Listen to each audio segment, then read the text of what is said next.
Lara, you look so jolly. I mean, I know you're not, but you look so jolly. I'm 9 months pregnant. Okay, and so honestly, like I have gained a lot of weight.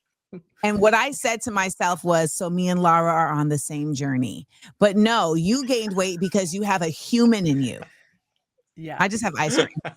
So the thing is I've 9 gained months? almost, I'm like 36 weeks, which is officially 9 months pregnant. We should hurry up. The baby can come at any time. Your memory, but I've gained like almost 100 pounds. Like I am the heaviest I've ever been in my entire life. It's lovely though. Like you look full and jolly. Stop saying I look jolly. That's but it's like a really positive what you say about Santa Claus. Like he's a jolly guy. I want to be called jolly. I've been called difficult and unlikable my whole life. That when people call me jolly, I'm like, yay, delightful. Yes. But like if you're overweight and you get called jolly, like that is a reference to just you being overweight.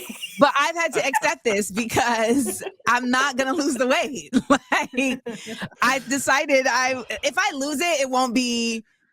Oh girl, I'm losing it. Like I am losing. You have I'm losing 100 pounds. Yeah, but the human is only like 5 pounds. Like it's like I leaned in and bought large pants. I just leaned in finally and was like, fuck it. Because I really started doing Taekwondo so that I could not have to buy an entire new wardrobe of pants.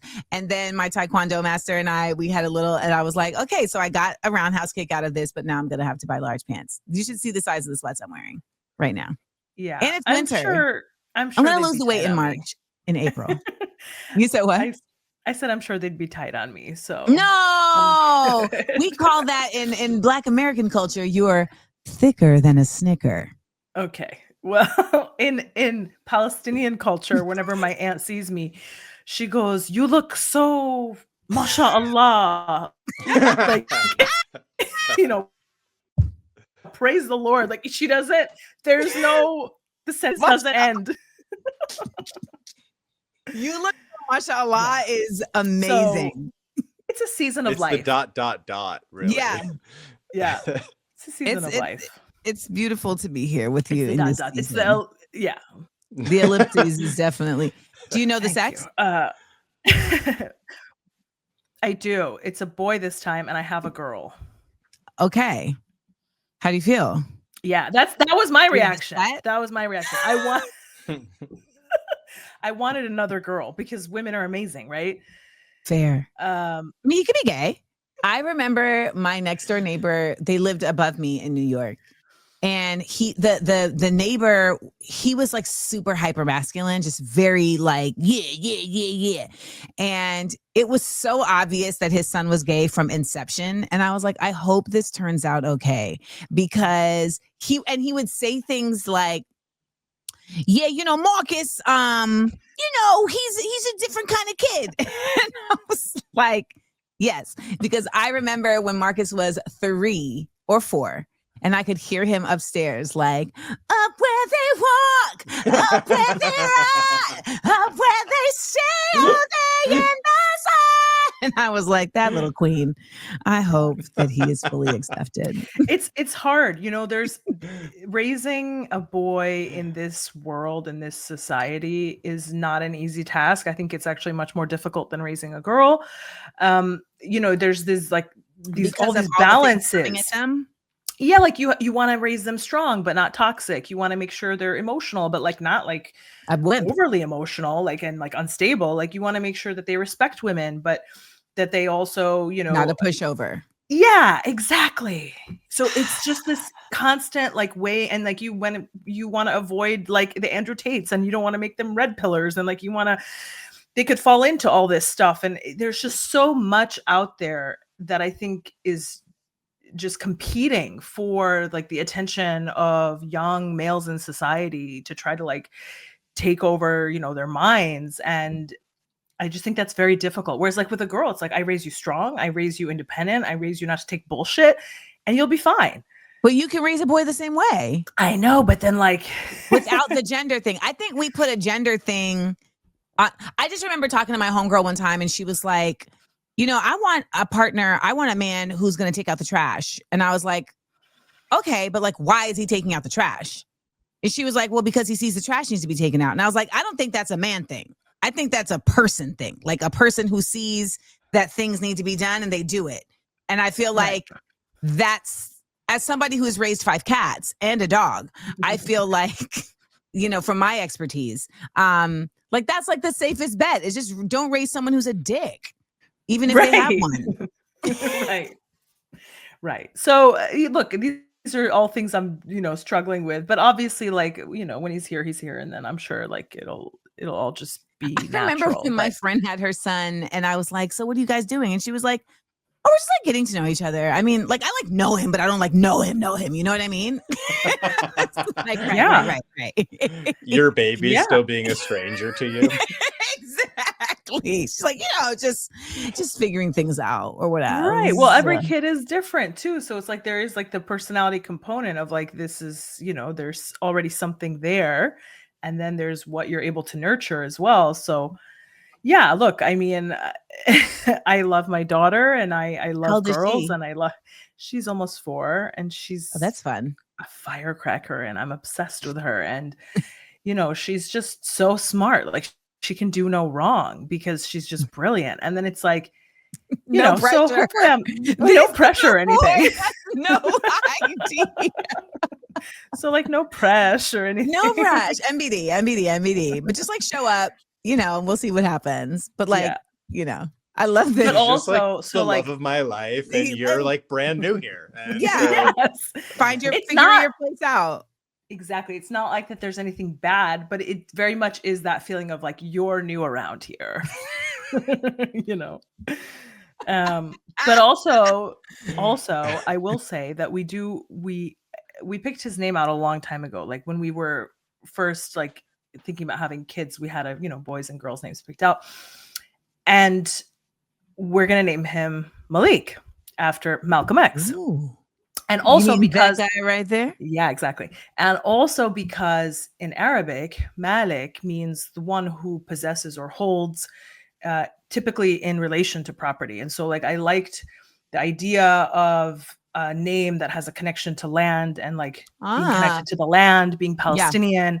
Yeah. So those are the 2 main reasons. But also because when I think of Malcolm, I think of somebody who is just like the quintessential male like figure that like you would want, if you could raise a kid like that, you'd be like, wow, what a great job. Okay, but he's disciplined. Okay, because he's yeah, what? But he had to go to prison to get that. Like I feel like we skip over that there was a whole rough patch. Yeah, I know. It was a really rough but the character at the end. Right? Like he ate like once a day. He was so disciplined. He wasn't like distracted by like worldly desires. He was a family man, like tender to his family, but like also like, like didn't take a day off. And like, because he had fucked the world already. Do you understand? Yeah. Like he was a literal gigolo. Like J-Lo? Gigolo. Oh, like, they said J-Lo. I'm like, so what? Like I feel like there's like a process that gets you to that. Yeah, I can say that about myself. Not that I was a gigolo or a gigoless. But I feel like, and I was thinking about this morning, like I am in an era of my life where I am back to being DIY. Like I'm self-publishing my book, What Would the Ancestors Say? I've been developing the show for free all over the year. Like I literally went to the length of not just writing the book and drawing the illustrations myself, but learning InDesign so I could lay out the book, right? So like this is a 100% solely Amanda Seales project. Like I have the pins that I sell. Like where's my Malcolm pin? Since you like also you illustrated like you. Yes, so these are some of the illustrations. So this is Asada. This is a Yoruba mask, and he's looking at a pager. This is Frederick. So the theme of What Would the Ancestors Say is that our ancestors are always on call, and they're armed, and they're armed with different things, but some of them are literally armed with guns to protect us. This is Harriet. This is the original. Martin with a Bluetooth is just a level of accuracy for a pastor that I just can't ever get over. This is Pac on the AT&T cordless. And then some of them are just randoms. Like this is just a random panther who's just representing. This is Willie, who is a character that talks about how Juneteenth is misrepresented as like, oh, the enslaved didn't know that they were free. But when you listen to the slave narratives, like they actually did know they were free. It's just that when it came down, many started to leave the plantation and they got lynched. And they were killed. And so then others decided to stay for fear of leaving. So Willie represents that. And then he has his iPhone says June 19th. And then there's me. Hi, I'm Amanda, and I'm on the phone talking to my ancestors. That's amazing. But say thank you. You drew this with your hand? I drew it on the computadora, but not like AI. No, like I drew it with my hand on the computadora. That is insane. But I do like impressive art and painting and things like this. Thank you so much. And so okay, so this was not like out of your wheelhouse to like draw faces. No, like I'm a visual artist.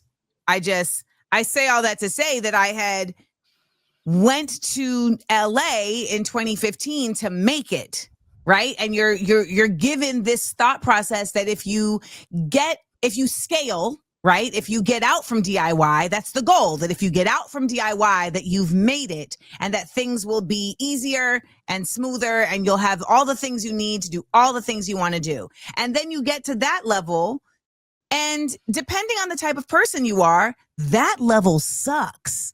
And there is an obese rapper from Brooklyn who once said, "Mo money, mo problems." And that's not just in like you possessing money. That's in like, if people are investing in something you're doing, they now have opinions. They now have the ability to take that money back if they don't like your opinion, if they don't like your politics, et cetera, et cetera. And so I can safely say, having been in both spaces, that I prefer DIY. So like, I feel like I'm at a phase in my life where you'd be like, I want my daughter to be like you, but I had to go through a journey. You know, like, so I feel like sometimes we forget that that it's going to be a bitch in the 20s. And then, you know, you get into therapy. You get into therapy. Yeah. And then you have like a whole time. But like Malcolm, there's just so much. And then he died young, how right? Much Malcolm is in me. Like my mother's from Grenada. Malcolm's mother is from Grenada. Uh-huh. And I totally forgot this aspect that someone pointed out to me the other day. Like someone like on Instagram pointed this out. My father's from Roxbury, Boston. Malcolm is from Roxbury, Boston. Yes. What I'm trying to say, you guys, is that I am... No, I'm joking. You're like, I am Malcolm X reincarnated. I love it. Honestly, of all the people claiming it, you are best suited. You're probably the closest. Yeah. I'm very obsessed with just the reality that people seem to think that the leaders of our past are just going to like materialize fully formed without any type of support. Pressure bust pipes or makes diamonds. I don't even know what accent that was, but I will be in Chicago on my book tour on November 12th. You might have a person to tend to. Wait, when is it? What did you say? He's like, is it the due date? November what? 12th. I birthed a book. And tell us about it. Because last time you were here, we were talking about the show, right? And there wasn't yet a book. No. So I was going to put out a memoir called Body Waving Through the BS. And it was on Simon & Schuster. And I had the same editor with my last book, Small Doses. And so then when I came over, she actually like came over to Simon & Schuster, and then she like brought me over. And like I like wrote this book under her like urging of like, let's do it. Let's make it happen. Blah, blah, blah, blah. But I didn't read the edits until I got to the end. Lara, I feel like you already know where this is going. Like I didn't read her notes until I got to the end because it just didn't make sense to. It's like, no, write the book and then circle back and apply. So she announces like in February that she's going on maternity leave. And I thought maternity leave for her would be like, I'm not going to be on Zooms at the office, but like, since I live 6 minutes from you and we're doing a book together, that you would still be able to reach me. However, that was not what she had in mind. And so the pieces all came together though, when I started looking at her edits. And I realized that not only did she not like me, but that she was a Zionist. And it was like, gosh, darn it. Because she wasn't editing the actual book. It was like she was editing my life choices. Like, she wasn't saying like this paragraph should go over here, this paragraph should go over here. She was like, it feels like you're blaming your ex. It's like, why? So then we get to the section. Was Palestine in the book? That's where we're going. Oh, yes. Of course. Palestine was very much in the book. So okay. Yeah. And also it's very much in my life. On October 9th, I texted her and said, do we have a problem? Okay. Because I'm existing how I'm existing. And I know you're Jewish, but I don't know if you're a Zionist. So do we have a problem? That's, and that was what was contextualized in that question. And she was like, no, I see everything you're posting. And I just think all of it is so horrible. What's going on? Da, da, da. And so I will also say that like I was a fledgling in my understanding of how Zionists exist and the spectrum of liberal Zionism, et cetera. So like that was enough at that time for me to not feel like she was against me, because I had people who were actually against me, like who were like, die, people who were like, we're ruining your life. We're canceling your tour. You're done. Get out of here. So that felt like, all right. The Zionists absolutely love, you'll never work in this town again. Ever. And then I'm like, well, then I'll move like to a different town. Yes. That is absolutely their jazz. So I guess basically when I read the edits, this is in April, I started reading her edits, and I have a chapter that talks about my re-radicalization, that Palestine woke me up and brought me into my bones in a way that I had forgotten. And I say that I've forgotten because my mom brought like all of my notebooks and readings from like my graduate degree. And I was a full socialist, anti-Zionist in college. I just didn't have the global context to understand that. But the writing that I was doing, the reading that I was doing was definitely putting me in alignment in that way. So fast forward, I look at the chapter about the re-radicalization, and there's one sentence that said to me, damn it. And I said in the book, within a 7-minute conversation with my friend and expert on Palestine and Israel, Dr. Mark Lamont Hill, I came to understand that what had been presented to me as complicated was actually very simple. And she put as her edit note, did you confer with any Israeli professors? And I was like, oh, man, this is where it ends. Yeah. Then the shade of saying to me in one of my edits, I had 2.2 million followers. I was on HBO and I'm bona fide brilliant. And she put as her note, how are we measuring brilliance? Not that you aren't, but it seems to undermine your point to name 2 facts and an opinion. So like I'm reading these when she's now off, and I'm applying them considering that I have a new editor, and the new editor I learn is not actually an editor. She's an assistant. And I turn in the manuscript and she says, hey, so your book is actually supposed to only be 75,000 words and you wrote 150,000 words. Can you actually cut the book down to 75,000 words by Monday in order for us to put it out on time? Is there any chapters that you're just like not married to? And so I'm giving you all this backstory because I wrote an entire book. I wrote a Russian novel. 150,000 words is no joke. And I decided after all of this to buy my book back from the publisher. And I don't want a Zionist name attached to my work. And by the way, that check was... Whew, I'm still feeling that check that I had to pay to get my book back. But I bought it back, and that was in May. And then I just realized that I still needed to contribute something written in this season, in this time, and on this timeline. And I had been doing What Would the Ancestors Say at the People's Forum in New York as a free show. And I had been developing it since October of last year after the Zionists like pressured me with continuously canceling my shows to canceling my stand-up shows to like leave stand-up. And I just had this epiphany, like, oh, I need to put this on paper. I need to put what would the ancestors say on paper. Like the lessons in this show, like I would do the show and people would leave with, you know, so much catharsis as well as like insight, and then like you know, they would feel philosophically different, etc. And I was like, I need to actually put this on the page, because also we are watching erasure happen in real time. We're watching the effort to remove literacy as a actual skill, also to remove, like, to rewrite history, etc. So like the only way to combat that is to keep contributing to the effort in the opposite way, right? So if you're going to erase, then I'm going to create. 100%. If you're going to erase, I'm going to create. We see that, I mean, happening in real time with the genocide, right? Like the erasure of the social media accounts of Palestinian journalists. Yes. After they're assassinated, and just accounts that are archiving the evidence of genocide more broadly.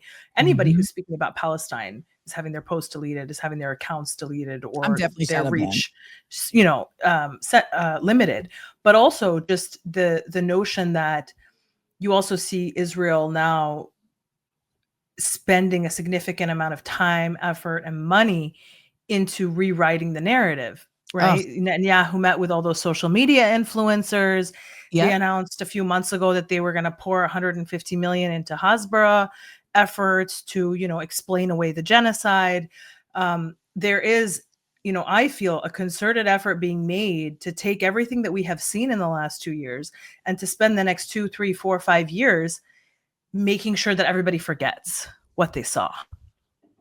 And we will not forget. The funny thing about this is that I think that hubris, I really do believe, and I know this may sound a little too idealistic, but I do believe that they're Icarus. They're getting closer and closer and closer to the sky, to the sun, because of their ignorance, their hubris, their like what do we always say on this internet? The internet never forgets. It never forgets. So you could keep doing this. You could keep trying. The internet. It doesn't. And I literally wrote this book in the way it reads is like a very high vibrational scroll. Like, because I wanted to translate the pieces that I'm doing on stage. Some are lecture, some are monologues, some are dialogue, etc. But in like really, really dense ways. And I think that's what that's what brought so many of us to Palestine post October 7th that didn't know. So many people post October 7th that did not know about what was going on with Palestine were able to come through so quickly because the content was so dense. Like, it was not pussyfooting around what is taking place. And I think in the States, that's something that people have become very used to, but that just can't stand anymore. Like there's no pacifying at this point. Nonviolent resistance is a tool of the liberal bourgeoisie. Please don't get me started. I'm so tired of it. And Fanon would hate your editor. Also, like, I'm so tired of people invoking Dr. Martin Luther King without understanding the full, like we talked about, like Malcolm's process. Like, MLK at the Montgomery boycott is not MLK on that balcony. That's why he was assassinated. Because MLK on that balcony was like, this is wild. Y'all, first of all, y'all owe us money. So let's start there. By then, he was also like, second of all, what's going on in Palestine? This is absolutely ridiculous. Third, he was like, unions. I know I'm black and y'all white, but let's figure this out, because the money's green and they're keeping it from all of us. And they were like, oh, you got to go. We got to get you on that balcony. And he was also like, you neoliberals are the biggest. He was like, I can deal with a Klansman because I know, like, okay, they're going to burn the cross. Exactly. But that's also like Mark Lamont Hill's book, Except for Palestine. Yeah. Like, I'm so Progressive tired. Except for Palestine. Yeah. Like, I'm just tired of and you know what scares me is being in the room with people who are like working for Palestine liberation and working for lobbying to support Palestine, etc., who still do not grasp that concept. Yes. That, like, if they're not ardently bout it. They're not bout it. So you're There's gonna like a have to, distinction. The distinction online between like watermelon Palestinians and red triangle Palestinians, and it's like But I love the watermelon, so don't take the you don't have watermelon to away give from up. me. Nobody's asking you to give up the a watermelon. red triangle handkerchief. Yeah. Like, Don't take my watermelon away from me.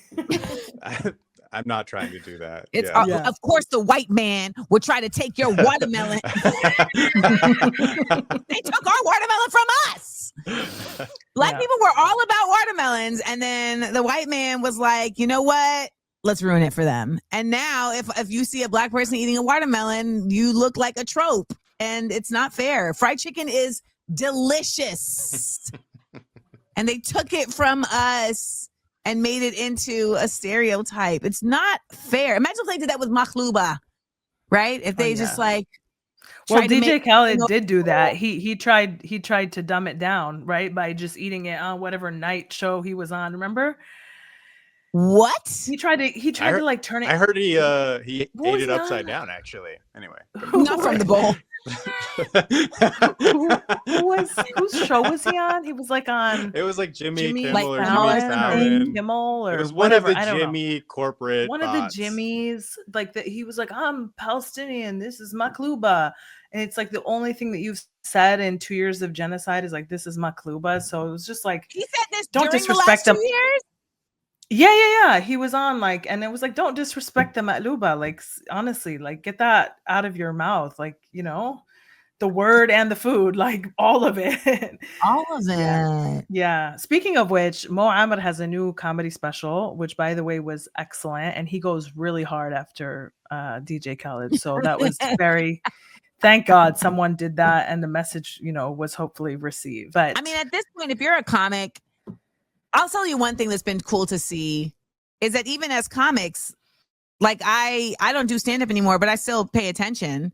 And when I was doing stand-up, there was like, if you were socially conscious, okay, Michael, tell me if you agree with this. If you were like socially conscious in any way in your stand-up, you were alt. Mm-hmm. Absolutely. Like you were not even a like you were alt. It was very Or like woke. you're or woke. Well, see, woke wasn't even out yet. It was very God forbid you've read a book. You know what I mean? Like, I remember Sherrod Small used to say he would like tell a joke, and then if the audience didn't laugh enough, he would be like, "You got to be smart to get it. You got to be smart to get it." So like that's what when people tell me online, "You're not funny," I'm like, "Well, you have to be smart to understand my comedy." So that's why I missed you. But now there's red triangle comedians. Like there's absolutely. yeah, whereas like, that's what I mean. Like it used to just be kind of like we were all kind of mixed up. Like some of us are talking about mustard, some of us are talking about colonialism, but none of us are talking about farts. And like that would be kind of like the differentiation. And now it's like some of us are having a revolution on stage every night. Yes. Come to my show. So, like that's what it is. So you just told us how you wrote another book after you bought back your 150,000 word manuscript. And I'm still trying to figure out if the first book was published. No, it's here. It's sitting here. So what are you going to do with it? So, as an artist, as an artistic intellectual, I feel really fortunate to be talked to by my ancestors, like in a real way. It's so trippy. This is going to sound a little woo-woo, but getting out of LA, moving to a space where there's nature, and also being out of a competition space, because that's the thing that I didn't realize, that I've only existed in competition spaces, whether it was as an athlete or even an artist. It was like, you're competing to get this role. You're competing to get this scholarship. You're competing to win this, it was always competing. So for the first time in my life, I'm in a space where I'm not competing at all. I'm just creating and existing. I mean, I'm competing with fascism, but other than that little thing, I just get to hear the transmissions a lot easier, a lot clearer. And so when I was actually this morning, I had an epiphany. So they knew I was coming on the show, and the ancestors were like, well, let's tap in with her before she gets on the show and talks to Lara and Michael. And when I actually put this show on paper, it becomes a different experience because the show itself is unique in that like each section is a different way of performance. So some are me in character, some are me doing lecture, some have like poetics in there, some are and even the characters are different. Like I do one character as like a little doll, but then I do another character that's a former rapper named MC Chekaho. There's like I do a conversation between Clarence Thomas and Frederick Douglass but I'm playing both of them. But like on the page, what it reads as is different encapsulations of different topics through different methods of creativity. And what I realize is that this is the form that Amanda Seales writes in. The memoir ended up being an exercise for me to figure out all these other things about like myself. But moving forward, I'm going to break it up and I'm going to release it in different ways that are a continuance of this type of form. Because I also feel that we have to meet audiences where they are a lot of times. And I'm the kind of person where I have a difficult time reading long form things, but I can grasp dense concepts, right? I can read an introduction to a book and be like, oh, I know what this whole book is about. I know this because I did a graduate school program where people would have to read the whole book. And I'd be like, I read 3 chapters. I think I know it. Let's see what we're talking about. And then you get there. We have an urgency that has to be met right now in terms of getting people there. The political education can't happen separate from the spiritual education, which can't happen separate from the ancestral education. All of it has to happen simultaneously. And so I feel like that is what my work and purpose is to do. And it took me getting out of those other spaces to be able to like form like Voltron and do that. So with my memoir, it is, 150,000 words that I can pull from for the rest of my life to put out work from if I needed to. I mean, Maya Angelou, every single Maya Angelou book is a memoir. Did you know that? No. So when this whole thing happened and I started to panic, my homegirl was like, I just want to remind you that every single Maya Angelou book is a memoir. So you basically got 7 books in this book. Okay. And I was like, this is why I have friends. That's kind of brilliant. Yeah. So I feel like I've created a new genre. And I also feel like for me, it is a very unique form of presenting my multi-hyphenatedness in a way that people can digest in a time where we need quick digestion. Did that make sense? Yeah. That was a lot. It did. It absolutely made sense. Okay. And we appreciate your efforts. I have a chapter called Inshallah that is about being radicalized. So like the chapter that I did in the memoir about being re-radicalized, I brought that into this book in a monologue form. And I try to do my best to land the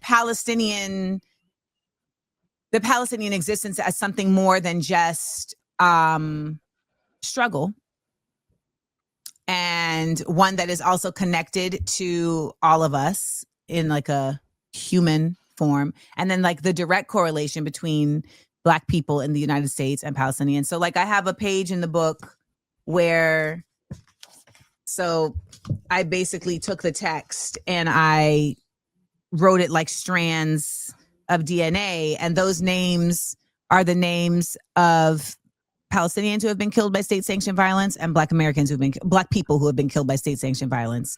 And I asked the audience, yell the names of Black people that have been killed by state-sanctioned violence. And then I say, yell the names of Palestinians who have been killed by state-sanctioned violence. And I wanted to put on the page showing the interconnectedness of this, because it is intertwined, and it's not some esoteric connectivity being drawn. Like, it is what it is. And I hope that when people are reading it, that they yell in their own homes, that they read it as if they are in the audience. That's very Why are you powerful. looking at me like this? Okay. I was like, I don't know if she's... No, it's very powerful. It's very moving. I'm deep. I have locks. I have a nose ring. You're like, I don't know if she's buying it. No. She's like, Amanda, I'm thinking about pickles and ice cream. Like, that's what I'm thinking about right now. Have you had cravings? No, actually, you're watermelon, actually, because you're so dehydrated and you need to drink twice as much water as like the average person. So watermelon, actually, yeah, I I could was kill like pregnant a for whole 10 watermelon by weeks myself. and I unfortunately miscarried. But those 10 weeks, I was like, I don't know how y'all do this for 9 months. I feel like me and the spirit that was within me had a conversation and it was like, listen, I'm gonna ride with you if you do this whole thing. If you stick around for the whole 9, I got you. But this is difficult. Yeah. Pregnancy. Well, I'm sorry that you Sorry went to hear through that. that. Oh, it's fine. Thank you. It's in And the memoir. okay. And yeah, it's very hard. It's very I mean, hard. I just And I thought I was don't, killing the baby every day. Like that's the thing. Like I feel like you don't there's the everything I would way that eat. I'm I like, ugh. describe it is that like you become sort of like a prisoner in your own body where like you get like cornered into just like a corner of your body and like the baby takes over the rest. Like you Yeah, are that not sounds living in like your a own great. body. You're just like you're like in a hallway somewhere trying not to disrupt. Yes. You're like smushed, like just like, I can't breathe. Like, you know, half of our episodes are just Michael editing out my like breathing because it's just like What? heavy. Oh, no. Was the first pregnancy like that? Kind of, yeah. But look, like I mean, yeah, all of it. It's all the same. No, because I have a homegirl who was like, the first one was a breeze, and she was like, But the you second know, who am I one to complain? nearly Like I'm killed not me. pregnant in Gaza. Yeah. Well, you just grounded it in reality for us. At least I have healthcare. But what I was going to say about your book is that like it's a like and just the return to written word is that's like a revolutionary act nowadays when everything's being like done online, everything's being stored in these cloud servers that are with these corporations that are That part. complicit and working directly with the Israeli occupation. Yes. And so, you know, everybody is so connected to their phones, to the screens, to these servers. The idea of communicating, especially ancestral messages through written word, is a revolutionary act in a day and age where technology controls every single thing that we do. And like everybody who's doing actual organizing knows that you don't use your phones, you don't like take pictures with people, right? You do things in a way that's off grid because they're using these Palantir Yes. surveillance state type structures to crack down on organizing, mutual aid, direct action, etc. It's really forcing people to kind of get back to or go forward to simplifying. You know, I mean, that's what I was forced to do, and I'm thankful for it. Like when the Zionists come for you, most of the time it's about your livelihood and your money, right? So that's kind of the way they go for you. Like you're not going to be able to do the thing that you do. I was just super fortunate because I wasn't like married to my lifestyle. So it was like, oh, if you're going to come for me by like preventing me from living this lifestyle, I'll just not live this lifestyle. That's what I'll do. I'll just not do this. Oh, you don't want me to do, like, you're not going to let me do stand up. So I'm just like, not going to do stand up. And so I like to think of myself as an anti-Zio ninja, just stealthily dodging their efforts at repression and suppression and being just a 10 steps ahead of your ass type of ninja. Shit that I already know you're trying to figure, you know, like that's because like, that's why I even started doing free shows. Like, oh, you're going to try and stop me from selling tickets. So I'll just do free shows. Yeah. You're very agile, very flexible. You I was a are gymnast. like, yeah. Well, yeah, I was talking about like mentally, but also, yeah, that too. You know, You know what? I've seen videos of you doing like a back handspring, actually. Yeah. That's wild. You're super talented. Thank you. I mean, I feel like I've just been really lucky to have like a bunch of different tools that I now can like lean into and refine to like stay the course, which sometimes feels Like, what are we staying the course for? And then there's always something that shows up every day. There's like always something. Like, I was doing my show Views from Amanda Land, which I do every Wednesday at 10 a.m. Eastern on YouTube, Amanda Seales TV. And I started the show in such a mood because you just read like a series of 5 headlines and you're like, what are we even doing? What are we like? Let me just find a deserted beach in Thailand and start a scuba shop. Like, what are we even doing? Yeah, unfortunately, the Israelis are there too. Oh, you're And right. They They're in are Thailand. colonizing Thailand so And- much that it's like the government is having to get involved now. You're right. And Okay. then the For the Israeli Philippines. embassy in Thailand issued like a communication asking their citizens to like stop creating conflict. They were like, hey, And- stop sieging hospitals in Thailand. Stop disrespecting. Stop being yourselves. Yeah, Actually, exactly. stop doing the thing that we taught you to do here. Stop doing that. Yes. Heavy on here. They're like, you can come back to Palestine and do these things, Yeah. but while you're in Thailand, you make Thailand. us look bad. Yeah. Just drink your baba tea and relax. You know, I was doing the show and I was like just in a mood. And then we had a guest on, Inem. And Inem she was born in Philly, but she decided to go live in Burkina Faso and has been there doing reporting from Burkina Faso and Niger. And Very she's been cool. there.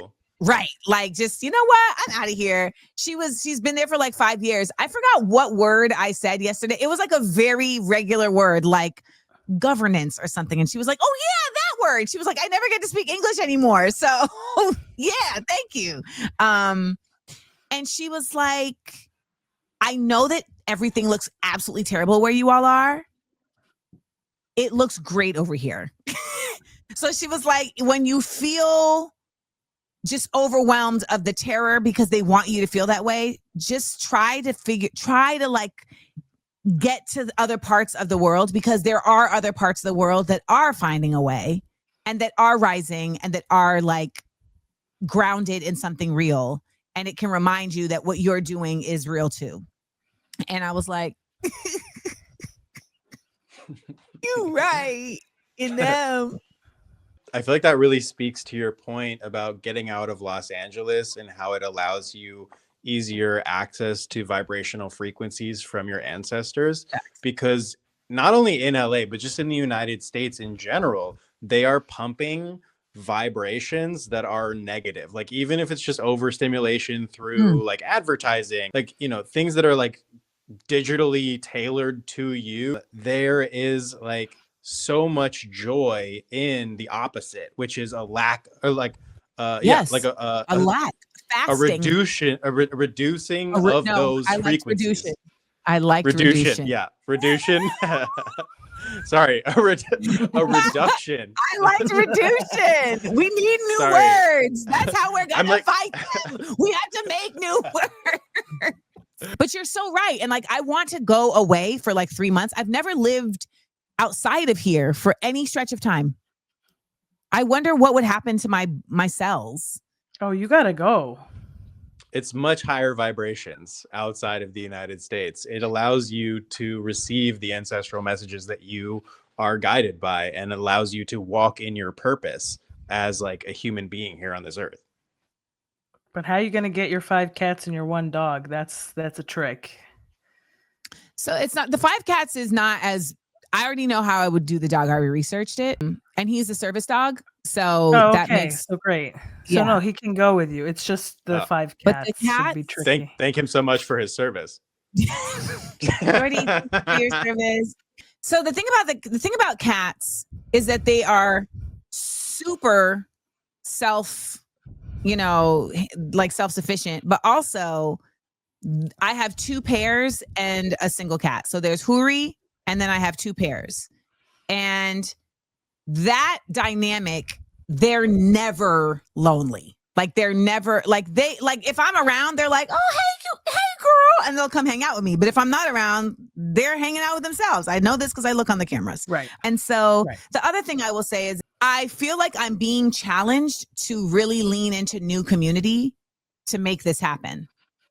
And I had been trying to plan this, and I was going to like have my mom come and stay at my house, and she bailed as I would expect her to. But I also feel like that was a necessary measure for me to like continue to move outside of the like a comfort that's not really comfortable, because that's the work, right? Continuing to expand. And like, I feel like the community that when I think about the amount of people I do not consider community anymore, just by how they haven't shown up for Palestine, how they continue to show up for Kamala genocidal Harris, how they also, and then outside of that, like how they don't have emotional immaturity. There's no effort at emotional maturity whatsoever. Like, I feel like I'm always working on these things.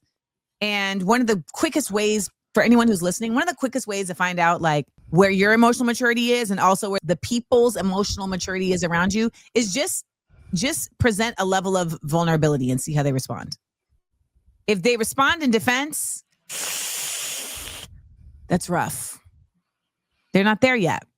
If you are defensive about your own vulnerability or about someone else's, you got to face that. I had to face that. Why are you getting defensive about someone else's feelings being hurt? Like, what are you doing? Ask them why their feelings are hurt. Get curious. Don't get defensive. Get curious. And that's what I think the best of us are doing about Palestine, about Sudan, about the Congo, about the First Nations, about everybody that has been pushed to the margins like Lara has of her body. I want to ask you about like stamina, because I feel like you're someone who has it, and but I could be wrong. Maybe that's just what you project. And then like, I don't, when you're not, maybe when you're not you not having the stamina to ask the question. I'm back. Do you hear me? Yeah. And I was at a lecture last night. I went to see Mohammed Al-Kurd at the University of Chicago. He was talking about his book, Perfect Victims. And, people were in the audience were asking him about fatigue, right? They've spent the last 2 years for some of them, an entire lifetime locked in, struggling. Yeah. And they're starting to feel at once the fatigue of like, showing up every single day, but also the fact that there seems to be just a general feeling of Palestine is no longer the main issue, because there's a quote unquote ceasefire, which isn't a ceasefire at all, because Israel keeps airstriking Gaza, and they killed over 100 people in one day. And they can do that while at the same time maintaining a discourse of ceasefire, just because they're telling you that that's what's happening, when in fact it's disconnected from the reality on the ground. And in parallel, Kushner has announced that reconstruction will begin, but only in the areas where Israel is in Gaza, right? So very clearly like indicating to us that the next phase of this genocidal project, the replacement phase, is now in full effect, but that phase may not allow us to garner, the support and the attention that we need, because it's a much more like quiet form of colonialism. They're going to start building their buildings. They're going to start, doing their real estate projects that are going to make them millions. And it's just erasure of this, colonial project. And so it also lends to people just being like, oh, well, like the act of genocide has ended, and so like I can tap out now. Or like, I'm tired and like, it's time for me to take a break or whatever. So yeah, I don't know. What do you have to say about stamina? First off, I feel like it took a lot of stamina to ask that question.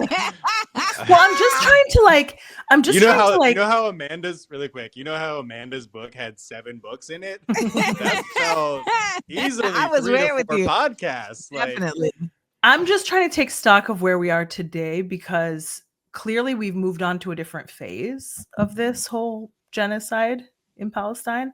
Yeah. And I think the ceasefire narrative is part of that. Oh, of course. It's something different, right? But it's also still very much the same.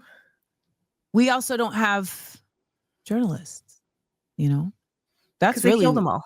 But that's what I'm saying. Like that the insidiousness is so expansive, you know.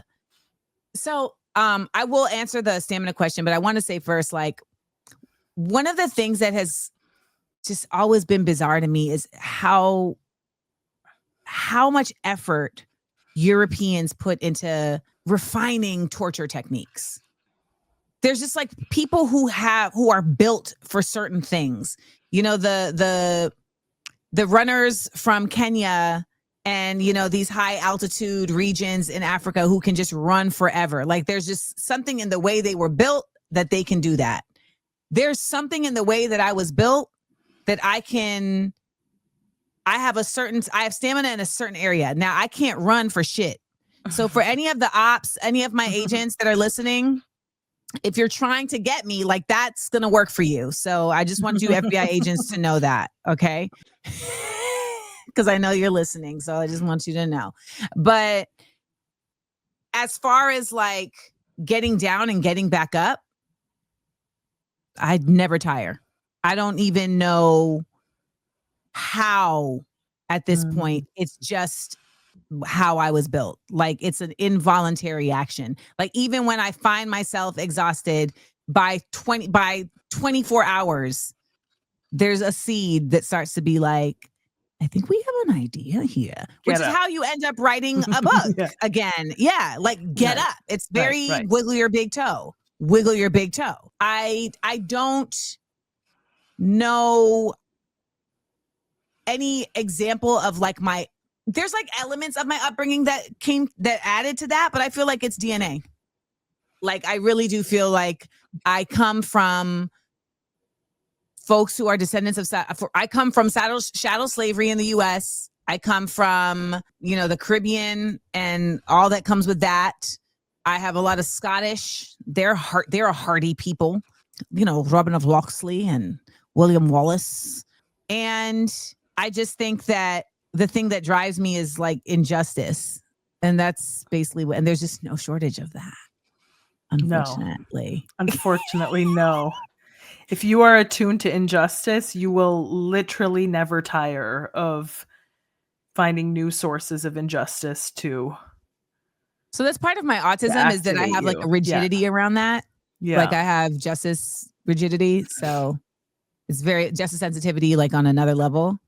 Yeah, same. It makes most social interactions intolerable. Correct. I had to go somewhere all day the other day. And when I woke up in the morning, I was like, what have you done? You can't be somewhere all day. Did you forget who you are? All day depends with who, though. Day. But I didn't really know who was going to be there. But I didn't really know who was going to be there. Yeah. So I was like, was it a newborn child that we were getting to know? No, but it was going to be like newborn ideas. And it was like a lot of new people at one time, which was just incredibly daunting. Happy ending. It turned out being great. And I actually ended up staying for 13 hours. So I had originally walked in with the mindset of just stay till you can't. And I brought a book to doodle. I had like activities, like I am a child. So I brought activities to keep me focused. Olivia Odenucci was sitting next to me and she brought spinners and fidget things. That's one of the things that I also really admire about you, is how connected you are to your inner child. And I think that that's probably tied to your stamina as well, right? Because you still have Kids this never tire. Well, yeah, it's that too. But like, it's just, you have this youthful ideology about you that like also stands the test of time, right? It's like, it's not new ideas. It's old revolutionary ideas rooted in Black liberation, but sort of like projected through this new youthful voice. Absolutely. Yes. It's definitely that. Like, it's seeds that regerminate, you know, and like you keep removing the topsoil and putting new fertilizer in, and like, you know, being able to do that is also because of like the people around me that support that type of energy instead of like suppressing that type of energy. Like, that was a thing I started to feel too in Hollywood. Like, you need to grow up. Like, you need to be a grown up. Like, but like, you're not even paying your bills. Like, if I'm paying my bills and I want to play with this Barbie, leave me the alone. Like, leave me alone. Yeah. Apparently, growing up means doing comedy for the monarchy in Saudi Arabia. Well, That's what Let grown-ups me guess, do, Amanda, okay? you were not invited to the I was Riyadh. not invited. And you know Not what? on the That is list. surprising. That is shocking. To Not on the lineup. Where's my name? How much time do you need me to do? No, For the organizers, in case they're listening, she's available. I'm right? available. No, I feel like there was a path that I had to go. Like, I had to actually also become okay with the fact that I'm youthful, but then I had to also realize that I was attracting men who are immature because I hadn't really come to understand that, like, my youthful energy is not immaturity. It's something else. Like, it's vibrance, right? Like, it's a constant like renewal. And that was attracting, though, like, men who are not vibrant. They're just not evolving. And we would meet at that youthful part for a certain amount of time. And then it'd be like, okay, now it's grown-up time. And they'd be like, I don't want to grow up and go to therapy. And I'll be like, no. And like, so this would happen over and over and over again. But I have come to realize that our youth is also where our imagination is at its most vibrant, its most accessible. And we have to be able to imagine. The Palestinians would not still be in existence if there wasn't, correct me if I'm wrong, Palestinians would not be in existence if there wasn't a constant attachment to something outside of themselves, so a faith outside of themselves that also is connected to an imagining of a time when all of this is done and liberation is won. 100%. Like, that to me is what 100%, because you have to believe in freedom. You have to believe that you will be free. Yes. To remain engaged in the struggle. Otherwise, why not just lay down and die? Because what's the point if you're gonna if at the end you're not free in any event, right? And I think that Palestinians deeply believe that they will be free, that there will be justice, whether that justice happens in this world or in the next life, right? You know, in the afterlife, because many Palestinians are rooted in faith and in particular the Islamic faith. So they have that guiding their worldview as well. But absolutely, there is an attachment to, we have God. Like, they're doing all this and they can keep doing all this, but we have God and God is on our side. And eventually that's the only thing that will matter. I feel like that can manifest in so many ways beyond just necessarily like religion for people. And that is why you've seen so many ancestral and indigenous practices be suppressed, right? Because if you are looking to the earth for that guidance, or if you're looking to the stars for that guidance, or you're looking to, a faith, a path of faith, whether it's Islam or Buddhism, etc. Like, there's a necessity that our brains require something bigger than us. Even if you're an atheist, you're like, yeah, but like, these trees is here, like, there's something here beyond me that is happening. And I have a character in this book that I'm turning into a children's series. I used to do these doll tests back in the day where they would put a black doll and a white doll in front of children of all races. And they would ask them, which one is the pretty one? Which one is the ugly one? Which one is the nice one? Which one is the bad one?